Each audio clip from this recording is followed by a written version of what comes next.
এই মুহূর্তে আমি দাঁড়িয়ে রয়েছি হচ্ছে বাটানগরে 111 ফুটের সরস্বতী মূর্তির একদম সামনে। ভিআইপি এন্ট্রি পেয়ে গেছি, সেটা কি হয়েছে সমস্ত কিছু পরে দেখাবো, কিন্তু আগে আমি বলবো একটুখানি দেখো যে কত বড় 111 ফুটের সরস্বতীর মূর্তি এখানে রয়েছে। দারুণ দারুণ লাগছে এখানে এসে, অ্যাম্বিয়েন্স মানে মনে হচ্ছে দুর্গাপুজো হচ্ছে এখানে, রীতিমতো দুর্গাপুজোর মতো ক্রাউড। আর ক্রাউড হচ্ছে এইদিকে। আর বাটানগর স্কোয়াডের মানে আর বাটানগরের সবাই এখানকার যে পুজোর কমিটি মেম্বার যারা রয়েছে তারা এত সুন্দরভাবে ম্যানেজমেন্টটা করছে না, দারুণ করেছে দারুণ করেছে।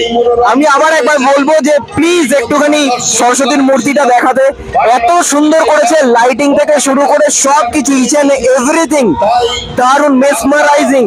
আমি এখানে এসে মানে আমি ভাবতে পারছি না যে এত সুন্দর জিনিস দেখতে পারবো আজকে সরস্বতী পুজোর দিনে, মানে আগামীকালও পুজো রয়েছে। তো যদি সম্ভব হয় আমি রিকোয়েস্ট করব একবার বাটানগরে এসে এখানে এসে অবশ্যই কিন্তু এই প্রতিমা কিন্তু দর্শন করে যেও। আশা করি বুঝতেই পারছো মাইকিং যেরকম ভাবে হচ্ছে, যার জন্য আমি মাইকটাকে মুখের সামনে রেখে নয়েজ ক্যান্সেলেশন দিয়েও আমি চেষ্টা করছি অডিওটাকে ভালো মতো করে রেকর্ড করার। আর এই হচ্ছে বাটানগরের 111 ফুটের সরস্বতী প্রতিমা।